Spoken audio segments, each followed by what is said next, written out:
जो दिन रात एक करता है।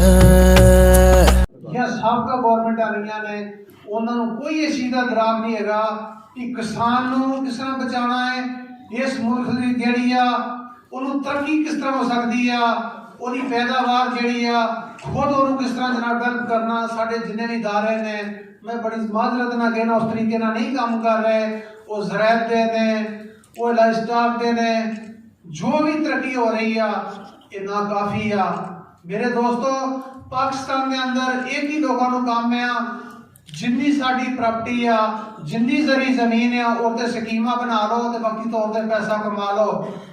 और आने वाले दिनों ये मैं जो देख रहे हैं ये मैंने नजर आ रहा है कि खुराक जी बहुत कमी हो जाएगी। ये वास्ते सानू सारियां अज सोचना पड़ेगा। और जो शौकत अली साहब का जनाब मैं फिर शुक्रिया भी अदा करना है जिन्होंने साढ़े सूबे के अंदर पहले अपना जिथे सदारत आ पहला प्रोग्राम भी उत्थे रखिया और दूजा काले के अंदर भी उत्थे रखिया। इंशाअल्लाह ताला असी पूरी मेरी टीम असी पूरा जनाब चौधरी शौकत अली साहब को मैं तमाम देना असी इंशाअल्लाह कदम ना कदम बढ़ा के अगे चलांगे ताकि ये दारियां भी अवेयरनेस दी जा सके, ये साढ़े किसान भाइयों भी अवेयरनेस दी जा सके ताकि साड़ी पैदावार ज़रा दी बढ़ सके और मुल्क जिहड़ा है ये डॉलर भी इत्थों ही पैदा हो सकते हैं। ये जरी जमीन जड़ियां ने ये यकीन करो डॉलर भी पैदा कर सकदियां ने, साड़ी माइशत भी बेहतर हो सकती है, साडा मुल्क भी तरक्की कर सकता। जिन्ने मुल्क ज़राअत दे विच तरक्की करके किते ते किते चल गए ने पाकिस्तान का जिहड़ा किसान आ वो अज भी परेशान आ।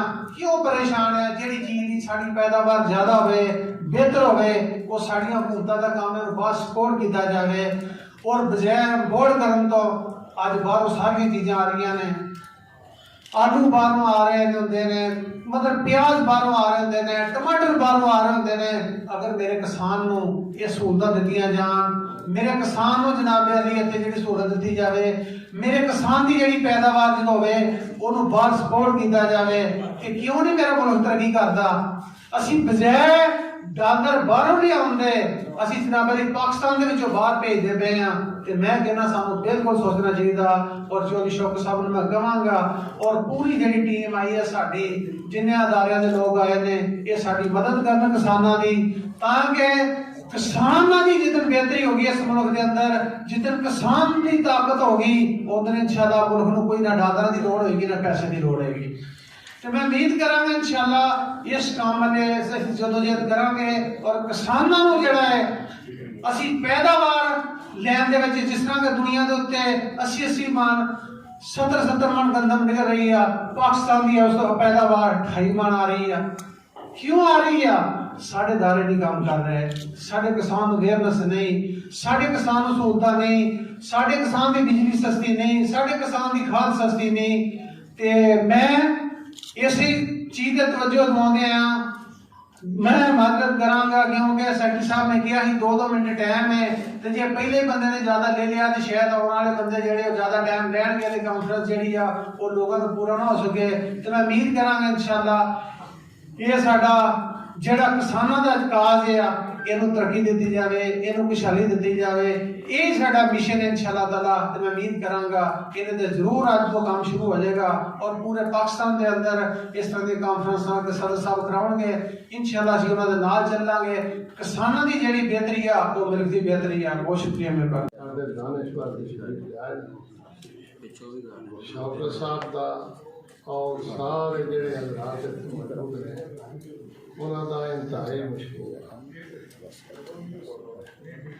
मैं तो इत्थे सुनने वास्ते आया भाई स्कॉलर साढ़े इत्थे आने ने इंशाअल्लाह उन्होंने ज़राअत के बारे किसानों की हालत के बारे किसानों की बेहतरी वास्ते उन्हें इंशाअल्लाह किसान मशवरे भी देने ने और साढ़े वास्ते उन्होंने इस आवाज़ को ईवान बाला दे विच भी पहुँचाना है। मैं तो सिर्फ एक लफ्ज़ बोला, बात फूलों की होती तो सह लेते हम, बात फूलों की होती तो सह लेते हम, अब तो कांटों पे भी हक हमारा था। यकीन करो भाई साड़ी अगर हालत वेखी जाए ना जी तो काबिल रहम हालत है। इलामा इकबाल ते आखे न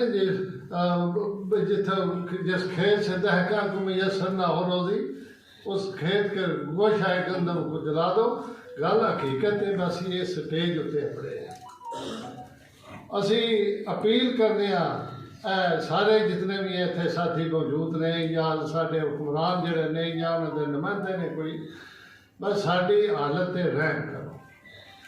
इस दफा इस हुकूमत ने साढ़े उत्ते बड़ी मेहरबानी की, यानी साड़ी मुंजी का रेट ठीक है, साढ़े कमाद का रेट गुजारिया ये नहीं मैं बिल्कुल मतलब हिसाब है, लेकिन मैं समझना अगे पिछे जितनी देर भी गुजरी है असी जलीलो ख्वार होया सन, अपनी मेहनत भी नहीं पूरी जड़ी मसूब है।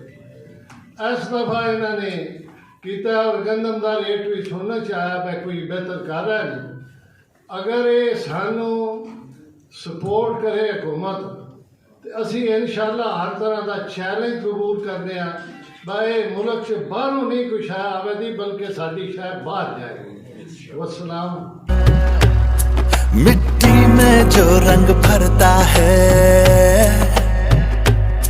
वो जो दिन रात एक करता है, मिट्टी में जो रंग भरता है आते जाते हर मौसम में, हर मुश्किल से वो लड़ता है। हो तुझसे ही बढ़ती जाए जीवन की खुशियां सारी, हम पे है तेरा एहसान। तेरे हाथों की मेहनत से हम धरती की शान बढ़ाएंगे। तू यूं ही चलता जाए तो सब रास्ते मंजिल पाएंगे। तेरी हिम्मत से तेरे जज्बे से सर सबसे पाकिस्तान। सलाम किसान।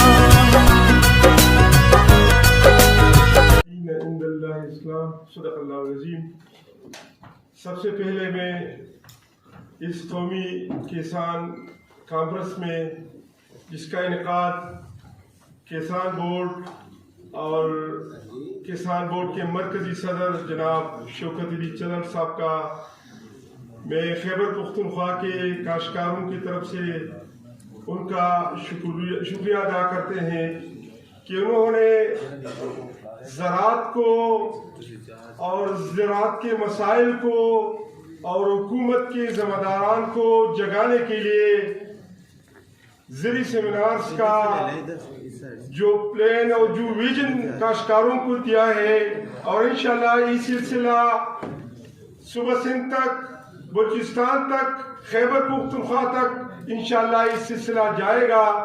मैं उनको इस इक़दाम पर, इस कोशिश पर उनको खिराज तहसीन पेश करता हूँ। बाकी इस मौके पर ज़ी माहिरीन भी बैठे हैं, काश्तकार की मुख्तलिफ तंजीमों के नुमाइंदे भी बैठे हैं, वो आपके साथ तफसील से बात रखेंगे। लेकिन मैं खैबर पख्तूनख्वा की एक दो तीन इशू पर आपसे अर्ज करूँगा। एक ज़राअत के हवाले से और काश्तकारी के हवाले से तकरीबन सारे मसाइल एक जैसे हैं, हुकूमत की जो नज़र है हम पर, लेकिन फसलों के हवाले से मसाइल अलग अलग है। हमारे खैबर पख्तूनख्वा में हमारा गुड़ जो पेशावर वैली का और मर्दान वैली का बेहतरीन गुड़ है, जो जायके के लिहाज से बेहतरीन है और सारी दुनिया में उनकी कोई मिसाल नहीं। लेकिन बदकिस्मती से हमारे साथ अफगानिस्तान बिल्कुल 3 घंटे के गाड़ी के सफ़र फासले पर है पेशावर से, लेकिन हमें गुड़ की एक्सपोर्ट की इजाज़त नहीं है। एक जालिमाना कदम है क्योंकि इधर गुड़ का पैदावार ज़्यादा है, लेकिन इसकी मार्केट हमारे साथ अफगानिस्तान है, वस्ती एशिया के ममालिक है। इसकी वजह से अगर एक्सपोर्ट पर पाबंदी हो तो गुड़ की सही कीमत काश्तकार को नहीं मिल रहा है। तो हमारा एक मुतालबा है, वफाकी हुकूमत से मुसलसल कर रहे हैं कि गुड़ के एक्सपोर्ट पर आप पाबंदी हटा दें और काश्तकारों को इजाज़त दें। बाकी हमारे सारे हर पाकिस्तान के फसलें हर जगह अपनी अहमियत है, लेकिन टोबैको जो पाकिस्तान में सिर्फ खैबर पख्तूनख्वा का फसल है और तकरीबन 1 लाख एकड़ ज़मीन पर ये काश्त होता है और इससे तकरीबन 15 लाख लोगों का रोजगार वाबस्ता है, निकाशकार का भी और इसके साथ फिर इंडस्ट्री का भी रोजगार वाबस्ता है। लेकिन हुकूमत ने कितना जुल्म किया है, उसने इस पर केजी का तंबाकू का कीमत जो है 245 रुपए कम अज कम है, लेकिन उसने गुज़िश्ता साल तंबाकू के पर केजी पर 390 रुपए टैक्स लगाया। कीमत 245 रुपए है लेकिन पर केजी कीमत 390 रुपए लगाया, जिसकी वजह से काश्तकार भी बदहाल हुआ है, लोकल कंपनी भी जो है वो बदहाल हुए। इसलिए जो एक असल में ये जो टैक्स लगा हुआ है ये मल्टीनेशनल कंपनियों की साजिश की बुनियाद पर हुआ है ताकि लोकल कंपनी मार्केट से निकल जाए और फिर काश्तकार जिस तरीके से वो चाहे उनको रेट दे और जिस तरीके से उनको से माल जिस मर्जी से और अपनी मर्जी से ले ले ताकि मार्केट से कंपटीशन खत्म हो जाए। कंपटीशन में इस वक्त लोकल कंपनी खड़ी है मार्केट में, तो हम हुकूमत की इस काम की मजम्मत करते हैं और हुकूमत से मुतालबा करते हैं कि बिल्कुल जो पर केजी आपने 390 रुपए के टैक्स लगाया है इससे काश्तकार भी खराब हो तबाह हो जाएगा माशी लिहाज से और बेरोजगारी भी इजाफा होगा। आम जो मजदूर है कारखानों में वो भी बेरोजगार हो जाएगा और हमारे हाई इंडस्ट्री का भी जो मौजूद है लोकल वो भी खत्म हो जाएगा। दूसरा जो बड़ा मसला हमारे साथ है, मैं इसका भी एक मुख्तसर जिक्र करूंगा, वो ये है कि डी खान में तकरीबन 60,000 एकड़ पर चावल काश्त होता है लेकिन डी खान में कोई राइस मिल नहीं है। फिर सिंध से लोग जाते हैं और उसे कम कीमत पर चावल खरीदते हैं। तो मैं ये भी आपके सामने ये मुतालिबा रखता हूँ कि हुकूमत उधर राइस मिल का इंतजाम करे। बाकी और भी मुख्तलिफ इशूज है लेकिन इस वक्त की कमी की वजह से बाकी लोग भी बात करेंगे। मैं एक बार फिर सब शुरा का और किसान बोर्ड के सारे मुंतज़मीन का शुक्रिया अदा करता हूँ कि उन्हें काश्तकार और ज़राअत की आगे लाने के लिए एक अच्छा कदम का आगाज किया है। इंशाल्लाह इसको हम आगे बढ़ाएंगे।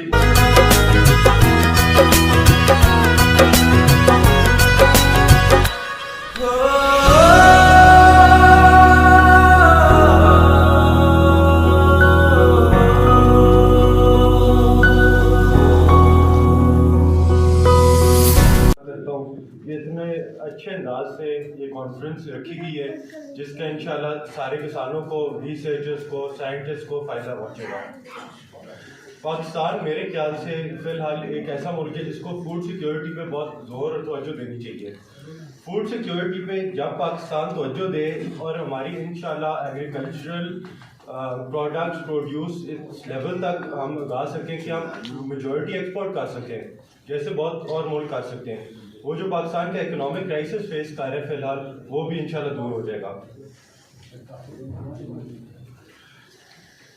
दूसरे एक आम पॉइंट ये है कि हमारी हुकूमत को, प्राइवेट सेक्टर को मेजर्स लाने चाहिए जिससे हमारी आवाम, हमारे फार्मर्स नेचुरल डिज़ास्टर से जैसे कि फ्लडिंग है उनसे बचे रहें।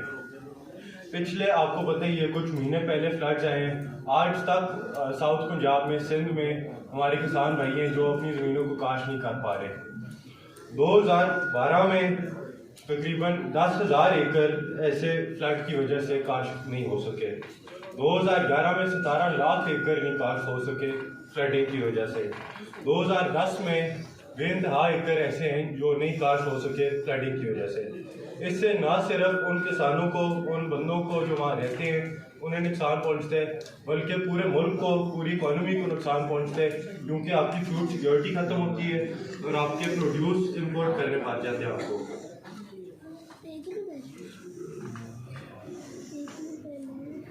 दूसरा एक ये पॉइंट है जो मेरे ख्याल में आया था कि बहुत ज़रूरी है, जिस पे चद्दर साहब भी काफ़ी दफ़ा गुफ्तगू कर चुके हैं, वो ये है कि जो पाकिस्तान में फ़िलहाल हम यील्ड लेते हैं हर एक क्रॉप की वो बहुत कम है।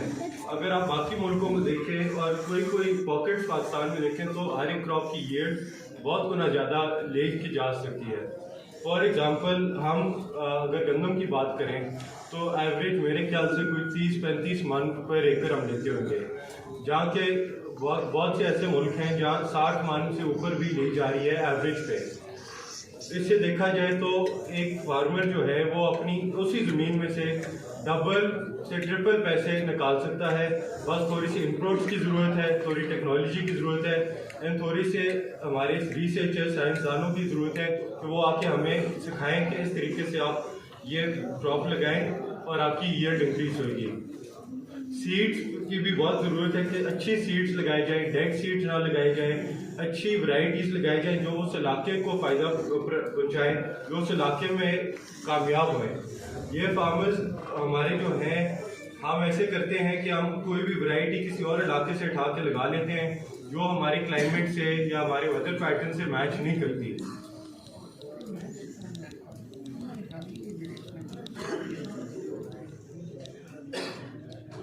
जो हमारी इंपोर्ट कॉस्ट है फिलहाल पूरे एग्रीकल्चर सेक्टर में बहुत ऊंची जा रही है। जैसे कि आपको पता है DAP का रेट बहुत ऊपर गया हुआ है और शॉर्ट सप्लाई में है। फिलहाल यूरिया भी कहीं इलाकों में बहुत शॉर्ट सप्लाई में है और सिर्फ ब्लैक मार्केट में मिल रही है। मेरी ये गुजारिश होगी कि हम एज ए नेशन सारे मिल के ऐसी चीज़ें ढूंढें, ऐसी नई फर्टिलाइजर्स पेस्टिसाइड्स ढूंढें जो लो कॉस्ट और हाई इनपुट हाई वो दें, हमें हाई रिकवरी दें, हाई यील्ड दें और फ़ायदा पहुँचाएं। जो ट्रेडिशनल तरीके हैं हमारे फार्मिंग के वो पीछे कामयाब रहे थे, बट पूरी दुनिया आगे चलती जा रही है। पाकिस्तान को भी ज़रूरत है कि हम भी अपने फार्मिंग टेक्निक्स और प्रोड्यूस को आगे लेते हुए जाएं और यील्ड लें जो बाकी दुनिया ले रही है, रिजल्ट वो ले आओ। मेरी ये गुजारिश होगी कि हमारी हुकूमत भी इस पे जोर दे और हम इस कोशिश पे जाएं ताकि हमारा मुल्क ऐसा एक मुल्क हो जो सारी की सारी एग्रीकल्चरल प्रोड्यूस जो है हम एक्सपोर्ट कर सकें और पूरे मुल्क में रोशन हो पाकिस्तान का नाम के जो प्रोड्यूस है वो पाकिस्तान से आता है। इससे पाकिस्तान की इकोनॉमी को भी बहुत ज़्यादा फायदा होगा इंशाल्लाह। बहुत मेहरबानी पूरे किसान बोर्ड की टीम से कि ऐसे बार बार हम ये ऐसे सेमिनार्स रखते हैं, कॉन्फ्रेंसेस रखते हैं और इससे मेरे ख्याल से बहुत फ़ायदा होगा सारों को जो एग्रीकल्चर सेक्टर से ताल्लुक़ रखते हैं। Thank you. अस्सलाम वालेकुम। सबसे पहले मैं जी मुबारकबाद देना चाहता हूँ चतर साहब को, रिजवी साहब को, इतना ज़बरदस्त उन्होंने कॉन्फ्रेंस ऑर्गेनाइज़ की है, बहुत मेहरबानी जी। दूसरी बात पे आप सारों का शुक्रिया अदा करना चाहूँगा कि आप तशरीफ़ लाएँ। ये जो आज टॉपिक डिस्कस कर रहे हैं जी नेशनल फूड सिक्योरिटी के बारे में, ये एक बहुत ज़रूरी टॉपिक है। आगे फ्यूचर में ये बहुत एक ख़ास रोल प्ले करेगा पाकिस्तान के फ्यूचर में। एज ऑफ नाउ जो पाकिस्तान की पॉपुलेशन है ये 22 करोड़ की नज़दीक है जी, उसके 60% लोग 30 साल या 30 साल की उम्र में घाटे हैं। उसका मतलब है ये हमारी जो पॉपुलेशन है ये काफ़ी एक्सपेंड करेगी फ्यूचर में, और उसका यही मतलब है कि जब पॉपुलेशन एक्सपेंड करेगी नेशनल जो फूड का डिमांड है वो भी साथ साथ इंक्रीज़ करेगा। एज पार्ट ऑफ द किसान बोर्ड हमारा ये भी काम है फ्यूचर आउटलुक हम देखें जी कि फ्यूचर में क्या डिमांड होएगी फूड की और हम एज फार्मर्स कैसे ये मीट कर सकेंगे। हम जी मेरा ताल्लुक़ है एक फार्मिंग फैमिली से और हमारे पास ये काफ़ी हम फार्मिंग करते हैं, साथ साथ एक मिल भी है, तो ये दोनों मैं पॉइंट ऑफ व्यू से ये चीज़ें देख सकता हूँ। एंड बहुत ज़रूरी है कि फार्मर्स को पाकिस्तान में पंजाब में ये सहूलियात मिले जाएँ जिनके साथ वो अपना काश्तकार फुल अपना पोटेंशियल रीच कर सकें, यील्ड रीच कर सकें। और एज हमारी कंपनी की तरफ से हमने टू इनकरेज फार्मर्स के नए चीज़ें ट्राई किया जाए, नए तरीके इस्तेमाल किए जाएँ। हम एक फर्टिलाइज़र जो हमारा वेस्ट वाटर होता था उसे फर्टिलाइज़र के तरीके पे जैसे इंटरनेशनली काफ़ी जगहों पे इस्तेमाल की जाता है वैसे ही हम बना के फ्री ऑफ कॉस्ट फार्मर्स को दे रहे हैं। बाकी अभी ये पाकिस्तान में दो मिनी थ्रेट्स हैं फ्यूचर में। एक तो जो हमारी पॉपुलेशन इतनी एक्सपैंड हो रही है माशाल्लाह, तो इसका हमें मीट करना होगा जो फूड डिमांड्स होंगे।